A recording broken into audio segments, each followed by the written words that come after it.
இடி மின்னலின் போது நீங்கள் திறந்த வெளியில் இருக்க நேரிட்டால் உங்கள் காதுகளை இறுக்கமாக மூடிக்கொண்டு தரையில் குத்துக்காலிட்டு உட்கார்ந்து கொள்ள வேண்டும். அப்படி உட்காரும் போது குதிகால்கள் ஒன்றை ஒன்று தொட்டுக் கொண்டிருக்க வேண்டியது மிக மிக முக்கியம். தரைக்கு எவ்வளவு அருகாமையில் உட்கார்ந்திருக்கிறீர்களோ அவ்வளவுக்கு மின்னல் உங்களை தாக்குகின்ற வாய்ப்பு குறைவாக இருக்கும். காதுகளை இறுக்க மூடிக்கொள்வதால் கேட்கும் திறன் பாதிப்படைவது குறையும்.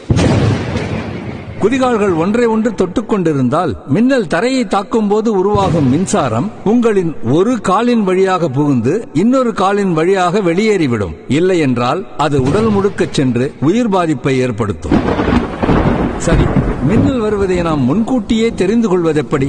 முன்னறிகுறிகள் எதுவும் இல்லாமல் மின்னல் தாக்கும். மின்னல் தாக்கும் போது நாம் செய்யக்கூடாதவை: மின்னலின் போது கூட்டமாய் சேர்ந்து நிற்கக்கூடாது, குடைகளை உபயோகப்படுத்தக்கூடாது, அதன் வழியாக மின்சாரம் பாயக்கூடும். உயரமான மரங்கள் தான் மின்னல் தாக்குதலுக்கு உள்ளாகும். மின்னலின் போது உயரமான மரங்களின் கீழே நிற்க வேண்டாம். திறந்த வெளியில் நிற்பதை தவிர்க்கவும். மின்னலின் போது நீரில் இறங்கி நீந்தக்கூடாது. நீரை மின்னல் தாக்கினால் மின்சாரம் நீரின் வழியே உங்களை தாக்கும். தெரிந்து கொள்வோம், புரிந்து நடப்போம், பகிர்ந்து கொள்வோம்.